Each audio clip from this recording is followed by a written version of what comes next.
राम राम भाई सारे ने मैं नवीन जॉब लक्ष्य यूट्यूब चैनल में आप सभी का स्वागत करता हूं। सभी को राम राम, राधे राधे, गुड मॉर्निंग भाई। ठीक है, तो आज बात करेंगे हरियाणा पुलिस से रिलेटेड कि जो इक्वी परसेंटाइल है उसके इम्पोर्टेंट पॉइंट है भाई। ठीक है, कि उसके क्या तो फायदे हो सकते हैं और क्या उसके नुकसान हो सकते हैं, और क्या ये भर्ती रद्द भी हो सकती है भाई। बच्चों के बहुत ज़्यादा कमेंट आ रहे हैं कि ये भर्ती रद्द होगी, दोबारा पीएसटी दोबारा होना चाहिए, ये वो चीज़ दोबारा होना चाहिए, तो उसके ऊपर भी बात करेंगे। तो भाई वीडियो को शुरू से लेकर एंड तक जरूर देखना, इंपॉर्टेंट बात रहेगी आज। ठीक है, आज लाइक शेयर गया बाढ़ में। ठीक है, तम वीडियो को शुरू से लेकर एंड तक जरूर देखना भाई, सारी बात समझ में आओगी, इंपॉर्टेंट बात है भाई आज की। ठीक है, स्टार्ट करते हैं। तो भाई आप सभी को पता होगा, देखो भाई जो इसमें नॉर्मलाइजेशन होना था वो तो परसेंटाइल के रूप में हो लिया।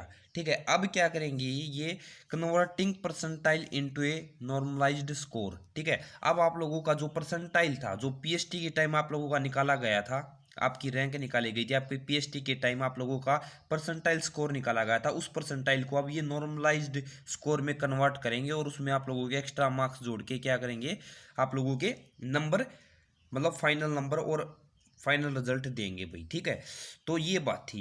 उसके बाद में भाई ये इक्वी परसेंटाइल का मेथड आप सभी को पता होगा, इसके ऊपर ज़्यादा डिस्कशन नहीं करूंगा भाई। ठीक है ना, किस प्रकार से लगेगा, ये कन्वर्ट करेगा किसमें, इक्वेटेड स्कोर में या नॉर्मलाइज स्कोर में। ठीक है ना, परसेंटाइल को, जो परसेंटाइल मार्क्स उसको क्या करेगा, ये कन्वर्ट करेगा किसमें भाई, इक्वेटेड स्कोर में या नॉर्मलाइज्ड स्कोर में। ठीक है, बिल्कुल। अब बात करते हैं ये, ठीक है ना, continue with normalisation second stage. तो अब जो सेकंड स्टेज चला हुआ है, एक तो पीएसटी कट ऑफ लगी, अब सेकंड स्टेज में कैसे ये करेंगे उसके ऊपर बताया है।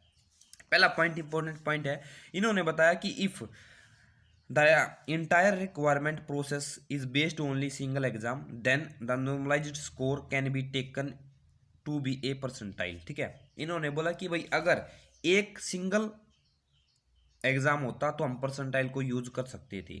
ठीक है ना, using percent normalise score for all stage is recommended. ठीक है, कि भाई जो नॉर्मलाइज स्कोर अब हम निकालेंगे वो सारी स्टेजों में, अब क्या होगा भाई, आगे जो भी स्टेज होगी यानी फाइनल, फिर आगे जो भी होगा उनमें क्या होगा भाई, रिकमेंडेड होगा। ठीक है, मांगा जाएगा। अब इन्होंने बोल भी दिया है, नॉर्मलाइज जो स्कोर है आप लोगों का should be still based on percentile, क्योंकि भाई ये परसेंटाइल से कन्वर्ट होके ही आप लोगों का बनेगा, जो नॉर्मलाइज्ड स्कोर बनेगा तो ये आप लोगों का परसेंटाइल पर ही बेस है। ठीक है, बिल्कुल। अब देखो भाई यहाँ पे इंपॉर्टेंट बात है, आप लोग बहुत ज़्यादा बोल रहे थे, तो यहाँ से देखो, as prescribed earlier for each candidate the shift wise percentile can be found out भाई। ठीक है ना, कि भाई हर एक जो कैंडिडेट है उसकी शिफ्ट वाइज परसेंटाइल आप देख लो भाई, शिफ्ट वाइज ये लख रखा है यहाँ पे। ठीक है, काफ़ी बच्चे बोल रहे थे कि पेपर वाइज होगा, ऐसे होगा भाई, मैं उस पर ज़्यादा टिप्पणी नहीं करूंगा, फिर तुम कमेंट करना आ जाओगे। यहाँ पे इन्होंने लिख दिया shift wise percentile can be find out. ठीक है, once this is done all the data across should be combined. ठीक है, percentile are only a intermediate step in this case. तो भाई जब बच्चे, हर एक बच्चे का क्या भाई, शिफ्ट वाइज जो परसेंटाइल निकालने के बाद भाई उसको कंबाइन कर लिया जाता है। ठीक है, आई बात समझ में, ये पहले वही इन्होंने बता दिया था। शिफ्ट वाइज इन्होंने बोला था एज प्रेस्क्राइब्ड, यानी पहले ही बता दिया था ये बात। ठीक है, तो आप लोग अब लगा सकते हो अंदाजा कि भाई शिफ्ट वाइज ही कर रखा है मेरे ख्याल से, और जो इन्होंने लिखा है वो भी मैं बता रहा हूँ। ठीक है, अब आप लोग बोलोगे पेपर में ये था वो था भाई, तो वो आप लोगों की समझ है, जैसे भी जो इसमें लिखा हुआ मैं वो बता रहा हूँ भाई। ठीक है, उसके बाद में भाई अगला जो पॉइंट है, इसमें दो मेन पॉइंट उनके ऊपर भी बात करेंगे। ठीक है, और भाई देखो, the percentile are pulled back, ठीक है ना, into a perceptive scale of marks. ठीक है ना, एक स्केल है, प्रकल्पित जो स्केल होगा उस पर भाई जो आप लोगों का परसेंटाइल है उसको क्या करेंगे भाई, ये उसको वापस से क्या कर देंगे, मार्क्स में कन्वर्ट कर देंगे। ठीक है ना, आई बात समझ में। और क्या होगा भाई आप लोगों का, the compare marks across all shift still valid, जो मार्क्स कंपेयर होंगे वो पूरी जो शिफ्ट उसमें वैलिड होंगे भाई। ठीक है, और भाई ये पुल्ड बैक कर रहे हैं परसेंटाइल को, यानी पीछे खींच रहे हैं किसमें भाई, एक परसेप्टिव स्केल। ठीक है ना, of termed as equipercentile method, इसी को जो आप लोगों का परसेंटाइल को वापस से ये जब किस में कन्वर्ट करें, आप लोगों का स्कोर जो नॉर्मलाइज स्कोर उसमें कन्वर्ट करें, यही आप लोगों का क्या है, परसेंटाइल मेथड है।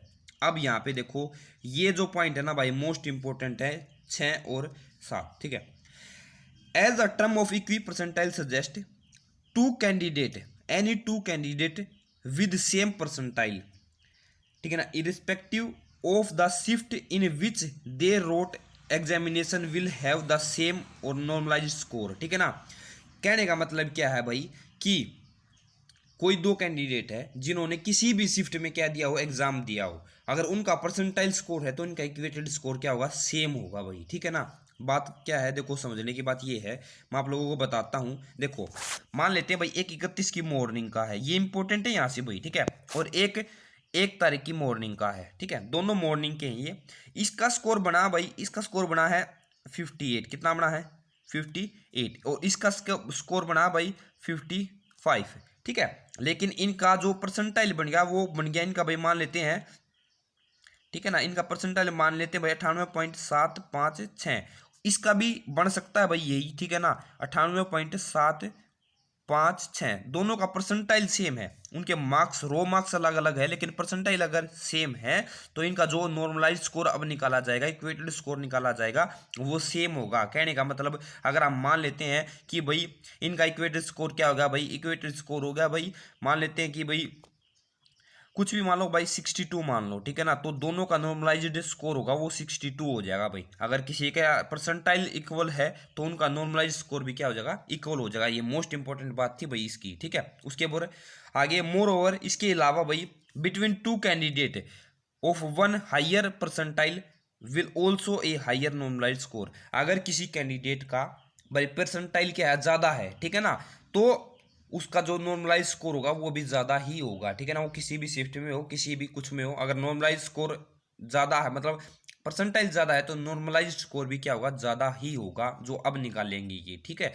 तो भाई अभी तक अगर वीडियो अच्छी लगी हो, कुछ समझ में आया हो, तो वीडियो को लाइक कर देना। अगर आया है तो, नहीं आया तो कोई बात नहीं भाई, लेकिन आगे जरूर देखना, बहुत इंपॉर्टेंट बात है। ठीक है, अगला देखो भाई, इन्होंने बोला कि भाई the result pulled back would be a normalise score. सभी को पता है, ठीक है ना, आई बात समझ में। और ये सभी क्या होगा, these normalize score assign each candidate, हर एक कैंडिडेट का निकाला जाएगा। ठीक है ना, और भाई और सारे जितने भी फ्यूचर में जितने भी होगा उसमें यूज किया जाएगा, इसमें फ्यूचर स्टेज रिक्वायरमेंट, ठीक है ना, प्रोसेस, और उसमें सभी में ये यूज किया जाएगा। ठीक है, उसके बाद में इन्होंने एक इंपॉर्टेंट बात यहाँ पे और बोली कि जो नॉर्मलाइज स्कोर है कंप्लीटली, ठीक है ना, कैंपेटेबल ऑफ ए परसेंटाइल, ठीक है, वो क्या, उससे क्या कर सकते हैं, कंपेयर कर सकते हैं। तो भाई इन्होंने यहाँ पे इतना ही बोला है कि जो इन्होंने पीएसटी की लिस्ट थी, जो भाई पीएसटी की लिस्ट थी, और जब ये नॉर्मलाइज स्कोर निकालेंगे तो उसमें कोई फर्क नहीं पड़ेगा, मतलब ये कहना चाहते हैं यहाँ पे। ठीक है ना, बस इतनी बात है कि hence any shortlisted candidate earlier based on percentile alone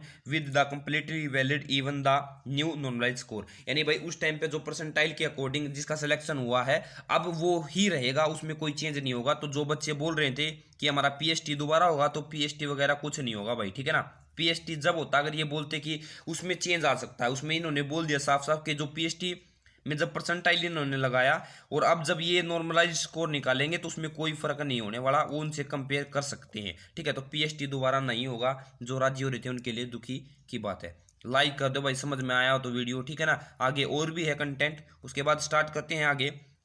अब देखो भाई, यहाँ पे ना इन्होंने बोला है कि भाई ये नॉर्मलाइज स्कोर है तो ये इतना हो जाएगा, यानी कहने का मतलब इन्होंने बोल दिया था साफ साफ कि एक्सटेंड हो जाएगा। ठीक है ना, एक्सटेंड 3 to 5 मार्क्स है। यानी भाई ये कल मैंने वीडियो बना के बस समझा भी दिया था कि 3 से 5 नंबर तक का बदलाव हो सकता है, वो बदलाव है, एक्सटेंड नहीं है। यहाँ टी की जगह डी होता तो हम मानते कि सभी के बढ़ेंगे। ठीक है ना, एक्सटेंड का मतलब होता है बदलाव या सीमा, या 3 से 5 तक की सीमा तक है, किसी के भी बढ़ भी सकते हैं, घट भी सकते हैं। ठीक है, तो ये मत सोचना आप सभी के बढ़ेंगे। देखो भाई, जो कड़वी सच्चाई वो सच्चाई है ही। ठीक है ना, अगर आप सभी ये सोचो कि हमारे बढ़ेंगे बढ़ेंगे बढ़ेंगे, तो ऐसा नहीं होने वाला भाई। जो सच्चाई है वो सच्चाई है। आप लोग कमेंट भी करोगे गलत, कोई बात नहीं भाई, लेकिन जो चीज़ है वो है भाई। ठीक है, अब बात करते हैं क्या यह भर्ती रद्द हो सकती है। भाई देखो भाई, भर्ती रद्द होने के कोई चांस नहीं है भाई। ठीक है ना, कोई भी, यानी भाई हम 99.99% अगर मैं बोल दूँ तो उतने चांस भी नहीं है, 0.1% भी, कि भाई ये भर्ती रद्द हो जाए। क्योंकि भाई अगर भर्ती रद्द होती है जब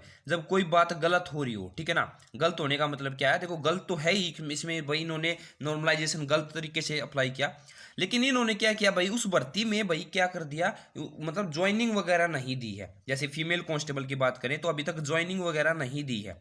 ठीक है ना, आप लोगों का अभी रिजल्ट रुका हुआ है अभी। ठीक है, तो अभी फाइनल स्टेज बाकी है, वो भर्ती रद्द होती है जिसमें कुछ गलत हुआ हो, फाइनल सिलेक्शन सब कुछ हो गया हो। ठीक है ना, अभी कोर्ट केस में है और बस नॉर्मलाइजेशन का जो फॉर्मूला है उसके ऊपर बात चल रही है, ठीक है ना, इससे ज़्यादा कुछ नहीं है। तो जितने बच्चे डर रहे हैं कि बिन भर्ती कैंसिल हो जाएगी, देखो भाई जिसने मेहनत कर रखी है वो लगेगा, ठीक है ना। तो आप थोड़ा पेशेंस रखो, ज़्यादा पैनिक होने की बात नहीं है, ठीक है। जल्दी आप लोगों का देखते हैं, इसके जो रिजल्ट है वो आप लोगों का आने की संभावना तो लग रही है भाई, देखो पर क्या रहेगा 11 तारीख को, ठीक है। तो प्लीज़ थोड़ा पैनिक ना हो और पेशेंस से पढ़ते रहो भाई, ठीक है। और आने वाला हरियाणा सीईटी का एग्ज़ाम आने वाला है, ठीक है ना, तो अपनी उसकी तैयारी करते रहो भाई, ठीक है ना। अगर हरियाणा से हो या और कोई एग्ज़ाम है तो बहुत सारे एग्ज़ाम आने वाले हैं। तो प्लीज़ अपना लाइक और शेयर जरूर कर देना वीडियो को, अगर अच्छी लगी हो तो चैनल को सब्सक्राइब कर देना भाई, ठीक है ना, पहली बार आए हो तो। और ये पूरी बात थी, ठीक है। थैंक यू सारे, राम राम, राधे राधे। और भाई भर्ती रद्द नहीं होगी, अब भी बोल रहा हूँ, ठीक है। थैंक यू भाई, सभी को राम राम, राधे राधे और गुड मॉर्निंग।